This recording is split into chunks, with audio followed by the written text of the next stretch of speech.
समय की बात है। दूर जंगल में रानो नाम की एक चिड़िया रहती थी। रानो चिड़िया का उसी जंगल के पुराने बरगद के पेड़ पर एक छोटा सा घोंसला था।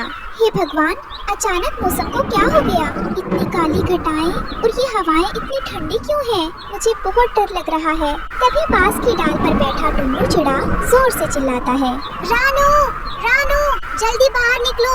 ये आम आंधी नहीं है, जंगल में बहुत भयानक तूफान आया है। बरगद का पेड़ बहुत बुरी तरह हिल रहा है। यहाँ रुकना खतरे से खाली नहीं है। नहीं टुन्नू जी, मैं अपने इस प्यारे घोंसले को छोड़कर कहीं नहीं जाऊंगी। मैंने तिनका तिनका जोड़कर इसे कितनी मेहनत से बनाया है। मेरा घर, मेरा सब कुछ यही है। पागल मत बनो रानो, अगर जान बची तो घर फिर बन जाएगा, लेकिन अगर ये पेड़ गिर गया तो हम नहीं बचेंगे। मेरी बात मानो, उड़ो यहाँ से। हवा की रफ्तार और तेज हो जाती है। घोंसले के तिनके एक एक करके उड़ने लगते हैं। नहीं नहीं, मेरे घोंसले के तिनके बिखर रहे हैं। कोई बचाओ, भगवान जी, मेरे घर को बचा लो। तभी एक बहुत ही भयानक और तेज हवा का झोंका आता है। टुन्नू चिड़ा खुद को संभाल नहीं पाता। रानो, बचाओ मुझे रानो, हवा मुझे उड़ाकर ले जा रही है। रानो, मेरा हाथ पकड़ो। रानो, टुन्नू जी अपना पंख फैलाइए, मेरा हाथ पकड़िए टुन्नू जी। नहीं, कोई बचाओ, टुन्नू जी। तूफान की हवाएं इतनी तेज थी कि जंगल के कई पेड़ उखड़ गए। रानो चिड़िया का घोंसला भी उस तूफान का सामना नहीं कर सका और उसका घर हवा में बिखर गया। लेकिन रानो के लिए सबसे बड़ा झटका ये था कि उस खौफनाक तूफान में उसका पति टुन्नू चिड़ा हवा में उड़कर कहीं दूर लापता हो गया। सब कुछ खत्म हो गया। मेरा प्यारा घर, मेरा आशियाना सब मिट्टी में मिल गया। लेकिन मेरा घर तो दोबारा बन जाता। टुन्नू जी, आप मुझे छोड़कर कहाँ चले गए? अब इस तबाही के बाद मैं कहाँ जाऊंगी? किसके सहारे जीऊंगी? मेरा इस दुनिया में अब कोई ठिकाना नहीं रहा। मेरी आखिरी उम्मीद भी टूट गई। जब तूफान रुका तो रानो चिड़िया बरगद पर उदास होकर बैठी थी। उसकी आंखों में आंसू थे। तभी वहाँ से मिट्ठू तोता गुजर रहा था। तोते ने रानो चिड़िया को रोते हुए देखा तो वो रानो चिड़िया के पास आया। अरे रानो बहन, क्या हुआ? तुम कहीं रो क्यों रही हो? तुम्हारा घर कहाँ गया? देखो ना, इस तूफान में मेरा घर टूट गया। मेरा प्यारा घर जिसे मैंने इतनी मेहनत से बनाया था। अब इस तेज धूप और आने वाली बारिश में मैं कहाँ रहूंगी? उदास मत हो रानो बहन, तुम बहुत बहादुर हो। हम सब मिलकर तुम्हारे लिए एक नया घर बनाएंगे। चलो मेरे साथ चलो, हम जंगल के और पक्षी से मदद मांगते हैं। मिट्ठू तोता रानो चिड़िया को लेकर पुराने खंडहर की तरफ उड़ता है, जहाँ बंटी कबूतर और बबली कबूतरी अपने घोंसले के बिखरे तिनके समेट रही हैं। बंटी भाई, राम राम। देखो, हमारी रानो बहन का घर तूफान में पूरी तरह तबाह हो गया है। क्या तुम नया घर बनाने में, तिनके और लकड़ियाँ इकट्ठा करने में हमारी थोड़ी सी मदद कर सकते हो? अरे हट भाई मिट्ठू, यहाँ हमारा खुद का आशियाना उजड़ने की कगार पर है। दीवार के पत्थर खिसक रहे हैं। हमें अपने बच्चों की फिक्र है या हम दूसरों की मदद करते फिरें? जाओ भाई, हमारे पास खुद समय नहीं है। हाँ मिट्ठू, जब हमारे पास खुद रहने को छत नहीं है तो हम दूसरों को क्या देंगे? रानो तो खुद बहुत अक्लमंद बनती थी, अब खुद ही अपना इंतजाम करे। निराश होकर मिट्ठू और रानो फूलों की घाटी में बुलबुल चिड़िया के घर पहुंचते हैं। बुलबुल अपने टूटे हुए घोंसले को धागों और जालों से सिलने की कोशिश कर रही है। बुलबुल बहन, क्या तुम? अरे रानो, अरे मिट्ठू, देखो देखो, मैं कितनी बिजी हूँ। तूफान ने मेरे घर की छत फाड़ दी है। मुझे आज शाम तक इसे हर हाल में ठीक करना है, वरना मेरे अंडे खराब हो जाएंगे। मेरे पास 1 सेकंड का भी टाइम नहीं है। तुम लोग कहीं और देखो। पर बुलबुल बहन, मुश्किल में ही तो एक दूसरे की। मैंने कहा ना, मैं बिजी हूँ। अपनी मुसीबतें खुद झेलो। देखा रानो बहन, हिम्मत हारने से काम नहीं चलेगा।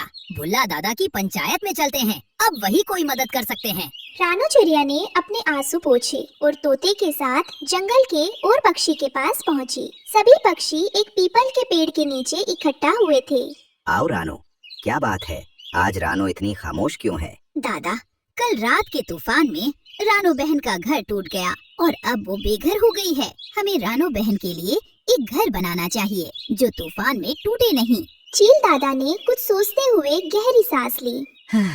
रानो, तुमने हमेशा अपनी आवाज से इस जंगल को खुशियाँ दी हैं। आज हम सभी को तुम्हारी मदद करना चाहिए, लेकिन इन तिनकों का घर फिर से तूफान में टूट सकता है। जंगल के उत्तर में एक पहाड़ी है जिसे नीले पत्थर की पहाड़ी कहते हैं। उस पहाड़ी के अंदर एक गुफा है जहाँ हीरे और मोती मिलते हैं। अगर तुम उससे घर बनाओगी तो वो तूफान से टूटेगा नहीं। अगर तुम वहाँ पहुँच सको तो तुम्हें अपने सपनों का घर बनाने अच्छा उपाय मिल सकता है। लेकिन रानो, वह रास्ता बहुत कठिन और खतरों से भरा है। हीरे का घर। दादा, क्या सच में ऐसा कोई घर बन सकता है? मैं उस रास्ते पर जाने के लिए तैयार हूँ। मुझे बस अपने रहने के लिए एक मजबूत घर बनाना है।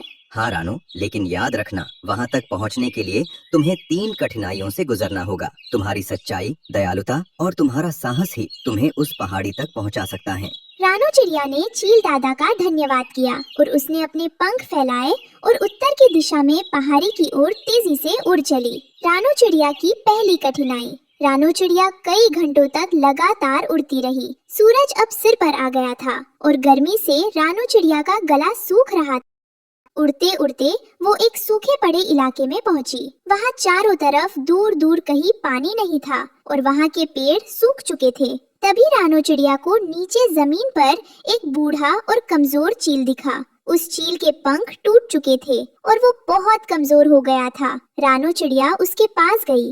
आपकी ये हालत कैसे हुई? क्या मैं आपकी कुछ मदद कर सकती हूँ? बेटी, मैं कई दिनों से भूखा प्यासा हूँ। इस सूखे इलाके में न तो पानी है और न ही खाने का एक भी दाना। मेरी मौत अब करीब है। रानो चिड़िया को उस बूढ़े चील पर दया आई। रानो चिड़िया अपने पास अपनी यात्रा के लिए एक फल रखा था जो वो जंगल से साथ लाई थी। उस फल को खाने से रानो चिड़िया की भूख और थकान तुरंत मिट जाती। रानो चिड़िया ने ज्यादा सोचा नहीं और उसने वो फल बूढ़े चील के आगे रख दिया। आप इस फल को खा लीजिए, ये जादुई फल है। इससे आपकी भूख और प्यास तुरंत मिट जाएगी। लेकिन बेटी, अगर ये फल मैंने खा लिया तो तुम क्या खाओगी? तुम तो खुद इतनी थकी हुई लग रही हो। मेरी चिंता मत कीजिए दादाजी, आप इस फल को खा लीजिए। आप ठीक हो जाएंगे तो वही मेरी ताकत बन जाएगी। जैसे ही बूढ़े चील ने वो फल खाया, वो एकदम ठीक हो गया। बेटी, मैं तुम्हारी पहली परीक्षा ले रहा था। तुम अपनी भूख भूलकर मेरी इस दर्द में मदद की। तुम बहुत दयालु हो। ये लो, एक सच्चाई का मोती। ये तुम्हें आगे का रास्ता दिखाएगा। बूढ़े चील ने रानो चिड़िया को एक चमकता हुआ सफेद मोती दिया और उस मोती को लेते ही रानो चिड़िया की थकान गायब हो गई थी और उसका हौसला बढ़ गया था। रानो चिड़िया आगे की ओर बढ़ी। अब वो पहाड़ी के करीब पहुंच चुकी थी। पहाड़ी के पास में एक बेहद खूबसूरत जगह थी। वहाँ के पेड़ बहुत सुंदर थे और उन पर ढेर सारे फल लगे थे। पत्थरों की जगह वहाँ मोती बिखरे थे। जैसे ही रानो चिड़िया वहाँ उतरी, वहाँ का राजा अहंकारी कालू कौवा अपने सिपाहियों के साथ वहाँ आया। रुको चिड़िया, तुम कौन हो और इस पहाड़ी पर क्या कर रही हो? यहाँ की हर चीज कीमती है। क्या तुम यहाँ चोरी करने आई हो? नहीं कालू महाराज, मैं दूर जंगल से आई हूँ। मैं यहाँ चोरी करने नहीं आई हूँ। मैं तो इस पहाड़ी से हीरे और मोती लेने आई हूँ। मेरा घोंसला तूफान में टूट गया है। मुझे उससे अपना घर बनाना है। हीरे और मोती, वो तो बहुत ही कीमती है। चिड़िया, तुम इतनी दूर से आई हो, तुम उस खतरनाक पहाड़ी पर मत जाओ। तुम यहीं रुक जाओ। मैं तुम्हें एक सुंदर पेड़ पर एक सोने का घोंसला बनाकर दूंगा। तुम रोज मुझे अपना मीठा गाना सुनाना। तुम्हें यहाँ किसी चीज की कमी नहीं होगी। रानो चिड़िया ने सोने के घर और सुगंध फलों को देखा। वहाँ कोई भी पक्षी होता तो इस लालच में आ जाता, लेकिन रानो चिड़िया को चील दादा की कही बात याद थी। आपका शुक्रिया महाराज, आपका प्रस्ताव बहुत अच्छा है।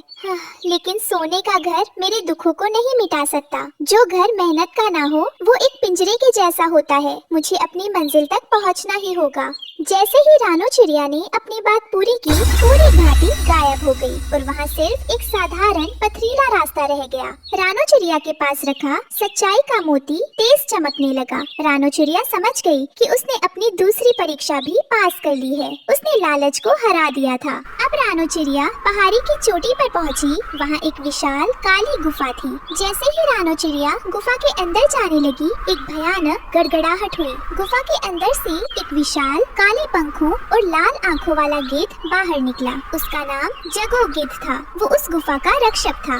ठहरो चिड़िया, तुम्हारी हिम्मत कैसे हुई इसकी गुफा में कदम रखने की? मैं इस गुफा का रक्षक हूँ। जो भी इसके अंदर जाने की कोशिश करता है, मैं उसे एक ही बार में निगल जाता हूँ। तुम अपनी जान बचाना चाहती हो तो तुरंत यहाँ से भाग जाओ।